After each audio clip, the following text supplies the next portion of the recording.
Assalamu alaikum, friends.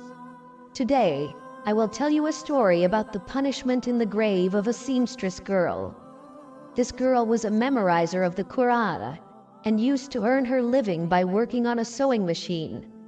What sin did she commit that brought such severe punishment upon her after death, which shocked the villagers when they heard about the punishment in her grave?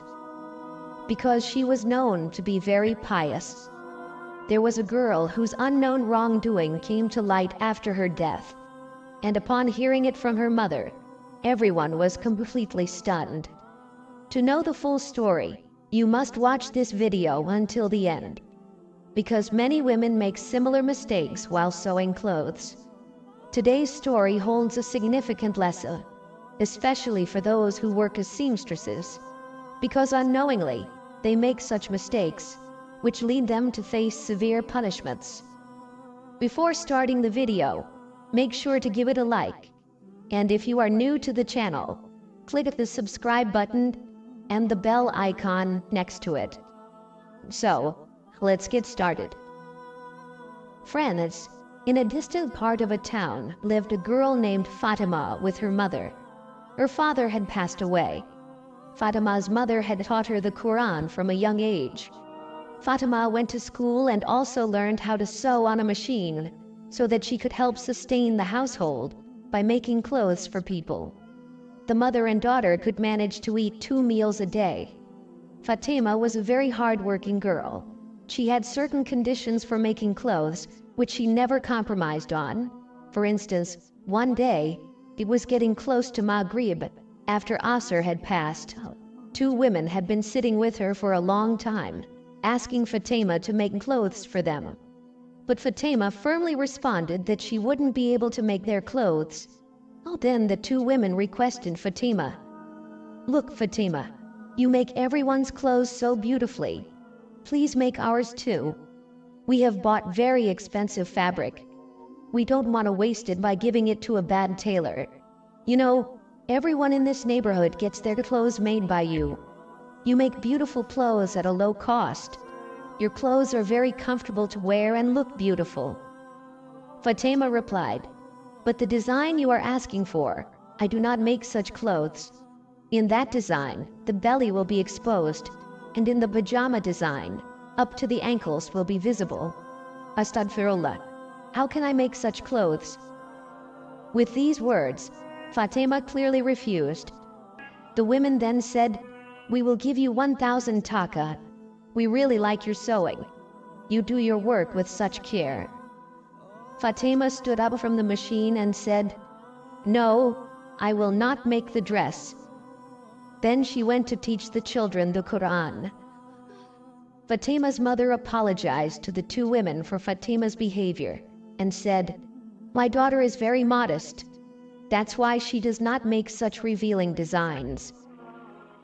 After the 2 women left, Fatima's mother said to Fatima, "Daughter, why did you reject the work that came to our doorstep? If you had made their dress, they would have given you 2,000 taka." Fatima replied, "Mother, I cannot make such revealing dresses for anyone." Fatima stuck to her decision and went to pray. Her mother was deeply hurt.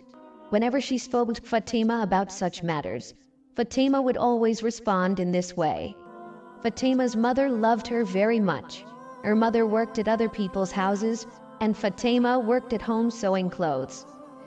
This is how things continued, and Fatima started preparing everything for her marriage.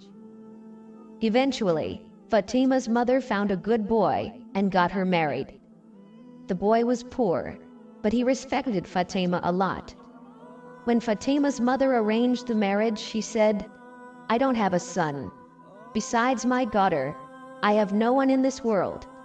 So I would like my daughter and her husband to come live in my house." Fatima's in-laws also agreed to this.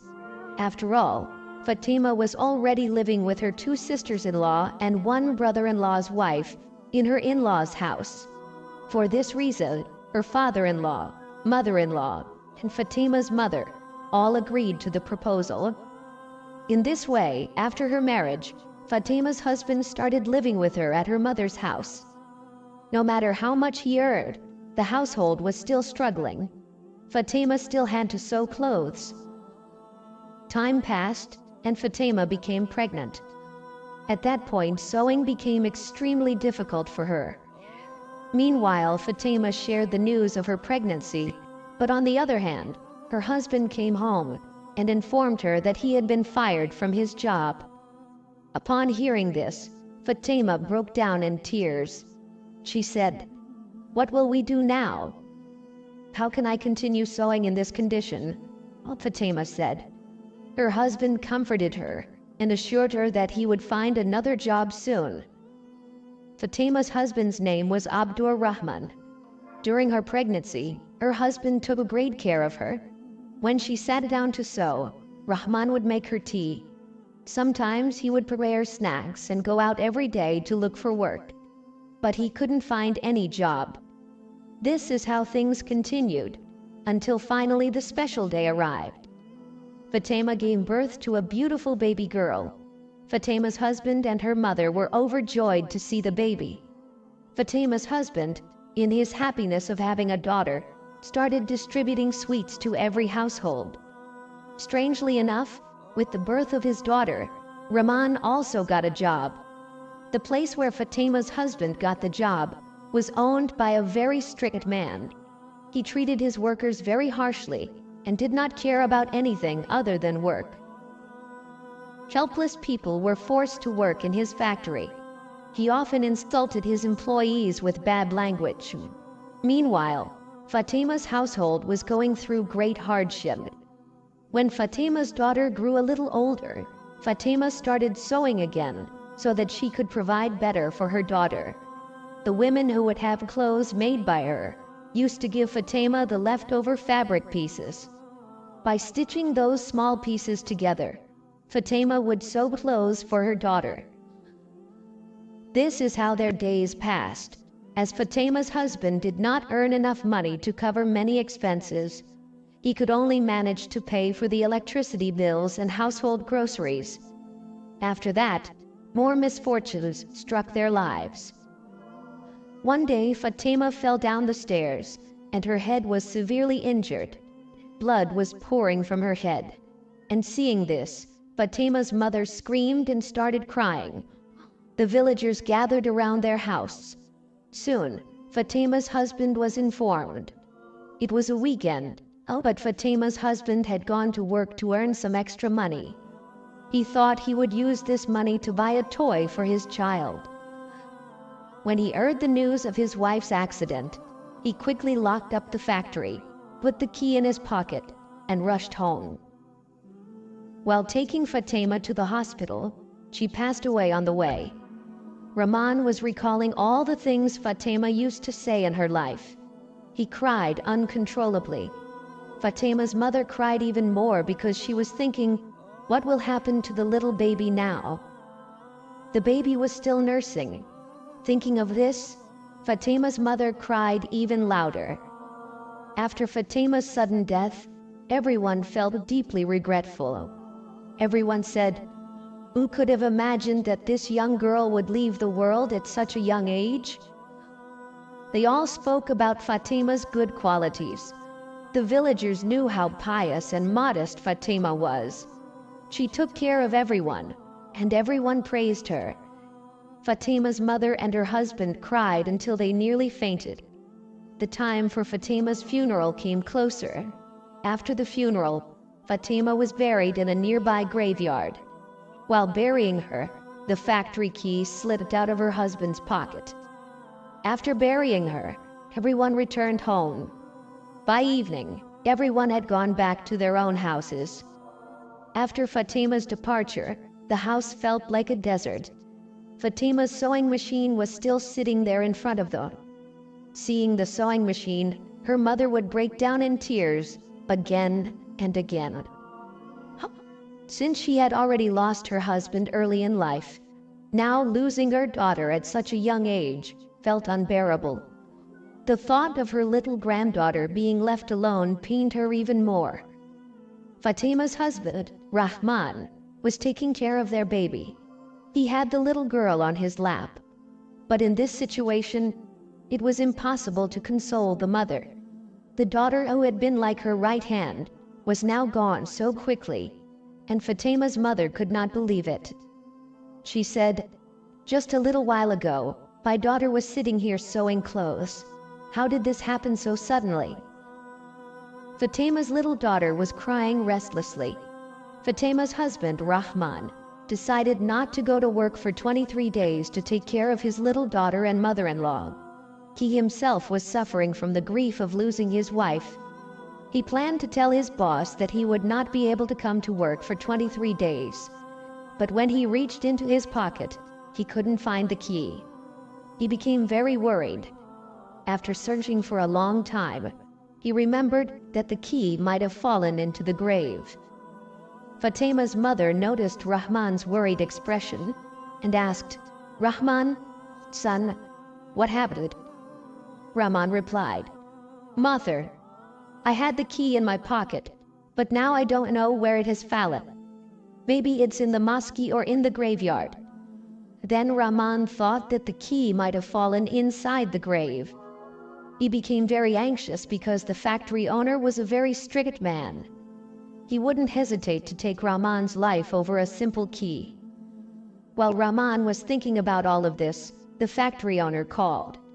The owner said, "In the morning, I expect everyone to be at work. Come to my house now and bring the key so that I can get the workers started early in the morning." Hearing this, Rahman's condition worsened even further, but he couldn't gather the courage to tell his boss that the key was lost. He said, "I will hand you the key tomorrow morning." So he had to find the key before the night ended. After much thinking, he went to the graveyard at 12 a.m. His heart was heavy, and he was filled with fear. He had never been to the graveyard so late at night before. This graveyard was quite far from the village. He had no idea what to do, but finding the key was crucial. Searching for the key, he reached the graveyard. His heart was pounding with fear. He went to the grave where he had buried his wife that evening and started digging with a spade. His goal was to find the lost key. After digging a little, the graveyard caretaker came and asked, "Why are you digging up the grave? Who are you?" But when the caretaker looked closely at Rahman's face, he said, "Aren't you the one who buried your wife here in the evening?" Rahman, scared, replied, "Yes, I buried my wife here in the evening. But while burying her, a very important key fell out of my pocket into the grave. This key is extremely important to me. Please, can you help me?" After hearing this, the caretaker helped Fatima's husband. Together, they dug a lot of the grave in a short time.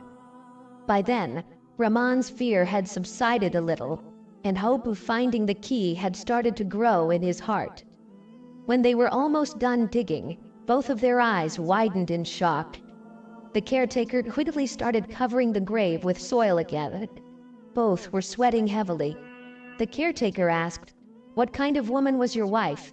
Why is there such a strange sound coming from her grave?" Fatima's husband couldn't believe what was happening before his eyes. His wife was a very pious and righteous woman. Everyone praised her. She never committed any sin that could cause such punishment.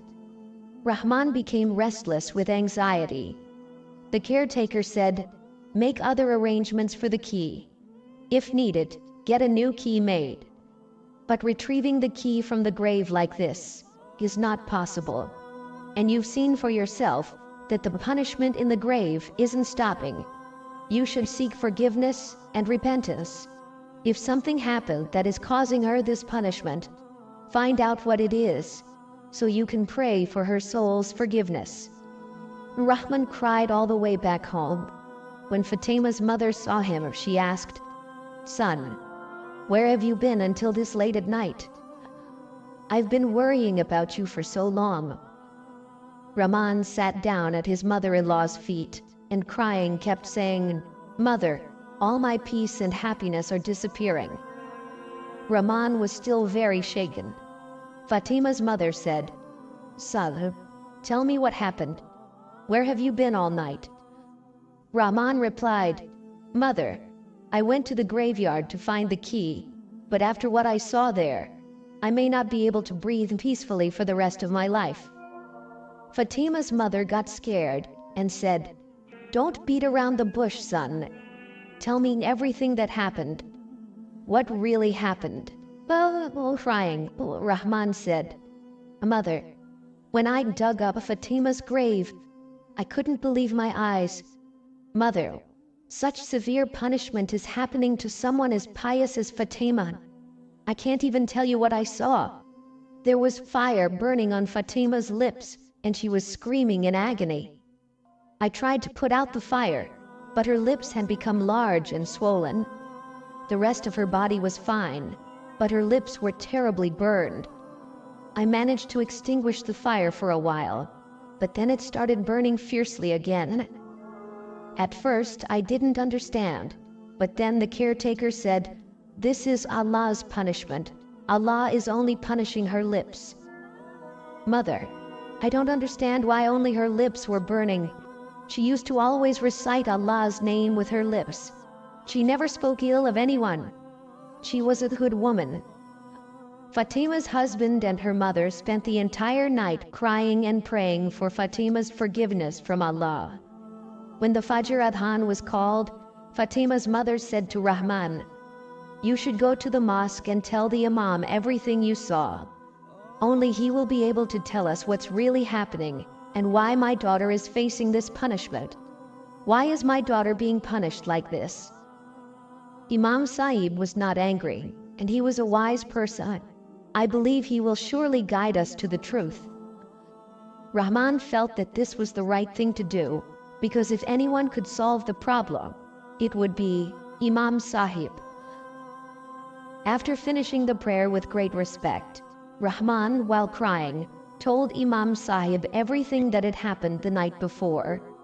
After hearing everything, Imam Sahib asked Fatima's mother, "Sister, please tell me this. Did Fatima ever backbite or steal, or was there any incident involving her mouth?" Fatima's mother replied, "No, my daughter only worked on her sewing machine. She didn't have time to visit neighbors or invite friends over to gossip or speak ill of anyone." After hearing this, Imam Sahib asked a question that shocked Fatima's mother. Imam Sahib said, "Did Fatima ever keep someone's trust with her? For example, leftover fabric after making clothes, or small pieces like thread?" Fatima's mother replied, "No. Fatima used to return everything, and if she needed anything, she would ask for it from them." Then Imam Sahib said, "Think carefully. Could there be any reason for the punishment in the grave related to her mouth being on fire?" He added, "But I feel this might have something to do with an unkept trust, because I know Fatima's character well. Actually, I have known Fatima for a long time. She has recited the Quran with me before. Think carefully and tell me if there was any wrongdoing related to her mouth." Fatima's mother replied, "She did one strange thing, which was that she never used scissors. She would cut thread with her teeth, and any leftover thread would remain in her mouth. I have seen her do this many times. I often told her that she could hurt her lips this way, but she was firm in her habit." Then Imam Sahib said, "It is possible that this punishment is happening because she used her mouth to cut a thread. Maybe while she was sewing, a small piece of thread ended up in her mouth when she passed away. And because of that thread, she is being punished. After all, leftover thread or fabric belongs to the person who paid for the sewing, and returning even a small piece is part of keeping their trust." Imam Sahib continued, "The best thing to do now is to pray for her soul's forgiveness, and go to the people who used to give her clothes to sew and explain to them about Fatima's habit. Ask for their forgiveness for this small wrongdoing."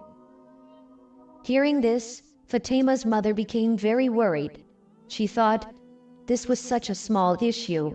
but it led to such a severe punishment. I had never imagined this could happen,